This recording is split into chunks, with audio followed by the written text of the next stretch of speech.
Dans la colère, rien ne convient mieux que le silence. Voilà ce qu'écrivait la poétesse Sappho.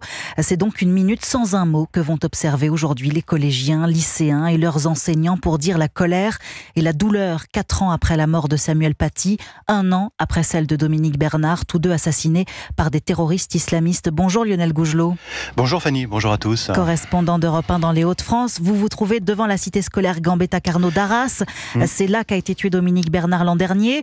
Hier, de nombreux élèves ont participé à la cérémonie donnée par la ville en sa mémoire et aujourd'hui, cet hommage national va revêtir une symbolique particulière dans cet établissement, Lionel. Ben oui, forcément, mais vous savez, ici Fanny, au collège-lycée Carnot Gambetta, il y a déjà eu depuis la semaine dernière en fait plusieurs moments d'hommage et de recueillement en mémoire de Dominique Bernard, des temps d'échange entre enseignants et élèves souvent marqués par une intense émotion qui faisait, vous l'imaginez, ressurgir le traumatisme de toute une communauté éducative. À ma connaissance, il n'y a pas eu de réaction hostile signalée à l'occasion de ces hommages ici à Arras, et Julie Duhamel du syndicat UNSA Éducation espère que ce sera encore le cas ce matin à l'occasion de cette minute de silence.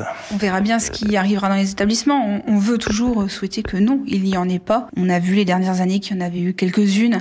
Après, c'est à la marge. On va espérer que tout se passe bien. Après, c'est préparé par les équipes. Et en même temps, ce moment, il est indispensable parce qu'il faut bien faire comprendre ce qui s'est passé. Et il faudra continuer pour ne pas oublier. C'est aussi un hommage qui est rendu à ces deux enseignants et qui doit perdurer.